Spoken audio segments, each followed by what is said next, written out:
Hi guys! So today I'm going to go out to Sauvie Island for a little day trip, a little photo field trip. And it's a really, really beautiful area kind of near my home that has farms, and it's got beautiful walking trails and wildlife areas and just like a beautiful, really different environment for the Pacific Northwest. I always think it's like grasslands, and it's more sort of sparse and open, oak trees, like oak savanna kind of landscape. And it's just one of my favorite spots. So we're gonna head out. I have really no expectations. I just love to go and have an open mind and just think about receiving, I'm just gonna be really open to what I see and following creative whims. I'm gonna make surely bad images. I'm gonna make some images I like, hopefully. And yeah, just be really open to the experience, not too attached to any outcomes. I just wanna go, stand in the environment, breathe, look, and see if any images arise. So it's one of my favorite spots to do that. Anyway, I'm gonna pack my bag, get ready to go. I'm just noticing that my little dog Juniper is sleeping right there. Oh, she looks so cute. Look at that little donut. Okay, yeah, let's get ready to go. So we got out there around midday, and that's a time people often think of as bad for photography, right? But I always think that there's no such thing as bad light. It's kind of like that thing about how there's no such thing as bad weather, just inappropriate clothing. So yeah, there's no such thing as bad light, just inappropriate camera settings, or even just that restrictive mindset, like the idea that we are out there photographing at a bad time. Just that idea can really shut down our creativity. And really, you can have a blazing hot, bright day and make images that really express that, like hot, bright, maybe blown out images that capture the feeling of that full sun exposure. And that can be beautiful. And strong shadows can be really, really gorgeous. And there's just about always softer light in more shaded places too. So if the light feels too harsh to you and you're looking around for little patches of softer light and dappled light, that can draw you into scenes that you wouldn't ordinarily have noticed, and that's really lovely. I don't make a lot of images when I'm out. Since I started shooting with a twin lens reflex camera that shot just 12 exposures per roll of film, I still really shoot like that. And so I like to spend a lot of time walking slowly, even standing perfectly still and just looking and just noticing the light and noticing the shadow. I really want to feel a place in my bones. So I might spend actually more time standing and sort of like just gaping at the scene than actually photographing. I just stand there and look at it because, I think it's so possible to take so many images that we actually aren't present at all with the experience of being somewhere, and I want to be there. And then if I'm quiet enough, if I slow down enough, then I might just make an image that has some visual and emotional power. I like doing walking meditation, just very, very slow walking, one step every couple breaths or so. It's a really great way to calm the thinking mind and just situate yourself in the present again. Sometimes we do this together in my classes and workshops, and it's like this gear shift for the soul. It puts you in a great frame of mind for seeing more deeply and for really making art. One of the most important things I've learned from being an artist for 30 years or so is that you make a lot of bad images, more bad than good, and that's just a really, really normal part of the process. And I think when folks don't realize that, they can really beat themselves up about it and feel like they're failing when they're actually just doing the very normal work of being an artist. So we have to make those bad images. We have to kind of move them through our system. And we wouldn't be able to make the strong images without those.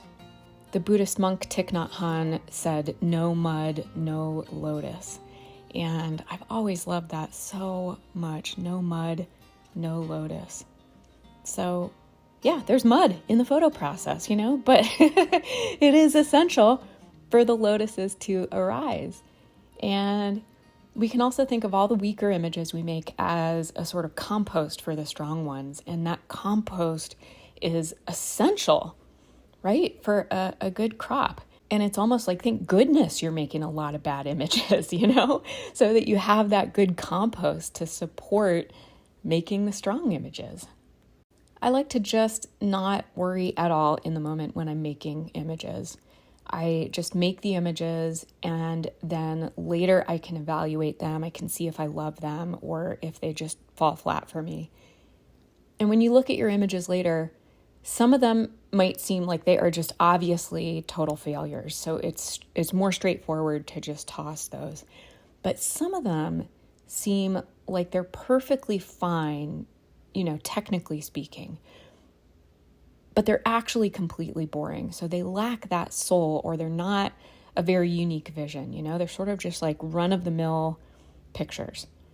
And those can actually be kind of hard to let go of, because you think to yourself, well, there's nothing technically wrong with this, right? Like, it's crossing all the T's, it's dotting all the I's, but it's kind of like if you hear a piece of music that is technically perfect, but there's no emotion in it, And so in your heart that it has no oomph, it's got no magic, and the playing was just rigid and regimented. And ultimately, the heart and soul is what matters most. So I was out here with my dad because my folks live nearby, and it was really, really nice to spend the afternoon with him. It's a little bit harder for me to get into the zone as much when I also really want to be present with him, and have nice conversations with him instead of just like striking out on my own and making more art. But that's okay. And I feel like as artists, just being in a beautiful location, wandering around, even if we don't make any fabulous photographs, that time still feeds our creative spirit, like we took the time to wander and to look and to breathe and to spend time with loved ones maybe. And that is such a great reset and inspiration. And that can feed into everything else we do as visual artists. It really can. I really love going to spots that I've been returning to for many, many years. So walking on this land and remembering that I walked these same paths 20 years ago as a much younger woman, that is powerful. And sometimes I can remember specific spots where I made images of the same things like 10, 15, or 20 years ago. And I might make those same images again just to see if I can bring anything new to it now. Maybe I'm not able to make an image that's anywhere near as good as the image I made 10 or 15 years ago in that same spot. But it could also be that maybe future me in like 5 or 10 or 20 years is going to be the one who will really make the best image, who will really get it right? It could be. I might not make that image today, but I might make it in 10 years. It's kind of fun to consider that. I don't want a flashy landscape, an impressive vista, I'm more often on the lookout for like humble, intimate, maybe I could call them cozy landscapes. I kind of like that, a cozy landscape, or just, quieter images. And you know how sometimes you make an image that seems really simple, really quiet at first, like you almost overlooked it. But then that photograph wound up having more staying power than some of your flashier images. And over time, you actually wind up loving those quieter images more. I just love it when that happens. And it's happened so often that I really just can't ignore it. I just love a good, thoughtful, poetic, meditative image. So here are some tangly, cozy, humble little images I've made over the years in different spots.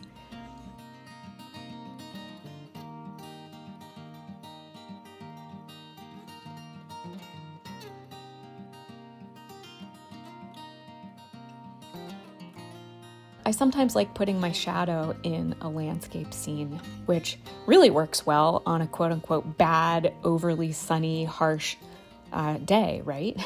So those days are fantastic for shadows. But I also like it because I look a little bit like a cowboy in this one. It sort of reminds me of a scene from Butch Cassidy and the Sundance Kid. And you gotta love a broad-brimmed hat for some cool shadows, right? And I always think this is just a lovely way to add some extra personality to a scene, or maybe a little mystery, or maybe even a little bit of ominous energy, which honestly I kind of love. If you ever want to photograph with me, I'm making air quotes there, but you can't see me. I have a new online class where I spend a few days making photographs in my home and garden. And I filmed the whole thing so that you can see really a behind the scenes look at how I'm thinking about my images as I make them. So the class includes a lot of videos where you'll see me talk through my creative choices and experiment and mess up and recalibrate and make some images I really, really love. So you see me take photographs from start to finish. And we make images in my sunny garden and at night, and we work with really beautiful interior lighting situations, and we even light stuff on fire just for fun. And it's a good one if you're a little bored or blah with your photography, if you feel like you've run out of inspiration in your familiar spaces and you just sort of want to re-enchant your creative practice with a little extra dash of magic and light and visual inspiration. So that is there for you, and the link is down below if you'd like to get that course. Okay, so on this day, we were really lucky because there's often a large cow herd in this area, and you really can't just waltz out into a sea of cows, you know? I was out here once, and there were just a handful of them grazing around on the path, and I just turned a corner, and then they were all there, and one of them got a little intense and started running towards me. So I always feel like this part of the island is off limits if there are a lot of cows. I really have no idea what good cow etiquette is. Today, they must have all been at some other appointment, and so we were able to explore without getting rushed, which was really, really nice. There were some bones out there. There were quite a few cow patties to negotiate, but it was just so beautiful. And I was thinking I would love to bring a photo group out here and do a photo workshop, but you just can't predict when the cows will be out there, you know, and when they won't be. And so I wouldn't want to bring people out there and then get cowed out. So I'm not sure how that would work. That is the Columbia River out there. Isn't this such a pretty spot? It's just so expansive and beautiful and airy.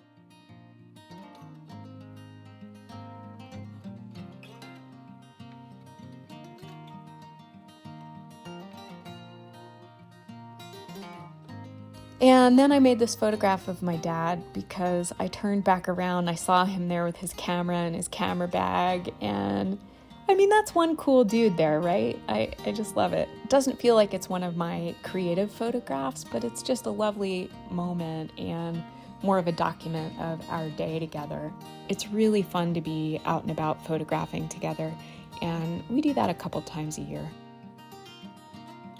And then I found this beautiful feather in the grass and just played with it for a little bit. I love the way it's really pointy and wispy. It's just so pretty. I don't know what kind of bird it's from. I think this actually might be my favorite image I made. At the end of July, I was in the hospital for a week and got diagnosed with an autoimmune disorder. And so this hike was the first time really that I had been out and about and taken a longer hike. We did about 3.5 miles. So it was just really a special day for me and really freeing and a little bit emotional. And somehow this image just really captured the spirit of that for me. This is my lotus in the mud. And really the whole day was lotus after lotus after lotus. We're just darn lucky to be here at all, you know? And it was a beautiful, beautiful day. Here is a little trio of the images that stood out to me the most. I really like that one little stone in the water. It's just a really simple, meditative image. And I actually kind of like these together as like a sort of triptych. They're nicely balanced in a way, with the path on the right and the feather leaning in to the left. And that strong line of the opposite bank in the center sort of reminds me of like a dash of calligraphy. None of the images I made feel like my best work. I don't think any of them really truly sing for me and go above and beyond, but that's okay. I like to think about them as like little sketches, like sketching out little ideas, little possibilities, kind of keeping my toes wet. Is that the expression? Keeping your toes wet? I don't know. That sounds weird to me for some reason right now, but you know what I mean. I think that it's just important to know that we don't have to come away from every photo outing with big, successful images that we absolutely adore, And that idea can really stress photographers out and hold them back. If you feel like there has to be an image here, right? Or a few images here from the day that are portfolio ready, that are award winning, you wind up talking yourself into weaker images and thinking things like, I don't totally love these, but I have to have something to show for my efforts, right? So I guess it would be this one, but I'm feeling kind of unsure about it. Then you basically feel like a failure on your day trip.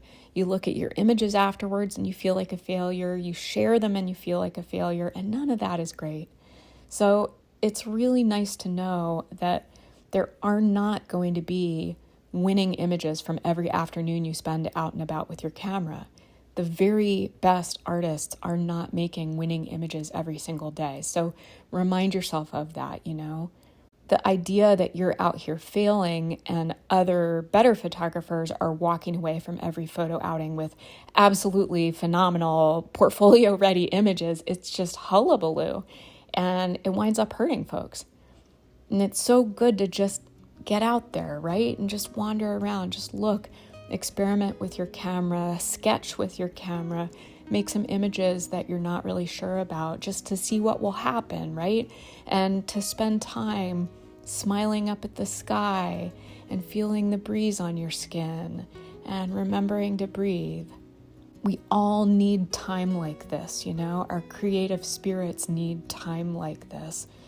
The world can be a scary, stressful place.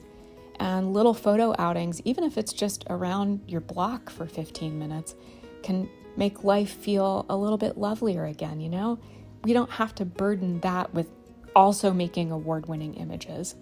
When we get those, they're gifts, but consider that what you're really doing is the very important work of healing and connecting and making life a little bit more bearable and keeping that creative spark alive. And you're getting in touch with color and light and beauty, and you're coming back to center, and you're taking time to see deeply instead of just rushing right by everything and taking everything for granted. And, all of that makes you a better artist in the long run. Anyway, thanks for coming along on this hike with me. It was fun to share it with you.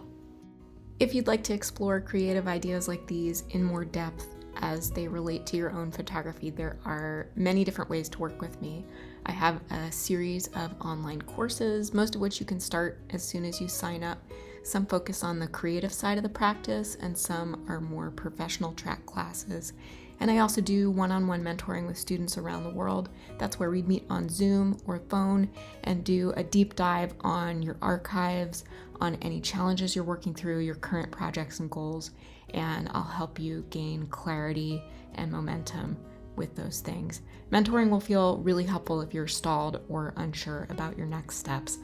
With all of my offerings, I bring 20 plus years as a curator, photographer, gallerist, professional portfolio reviewer, educator, and juror to the table. I give you all my best guidance and support. The links are below for all my current online classes and to schedule a mentoring session with me. And if you enjoyed this video, please share. It does help support the work I do. Okay, happy photographing out there. Be well.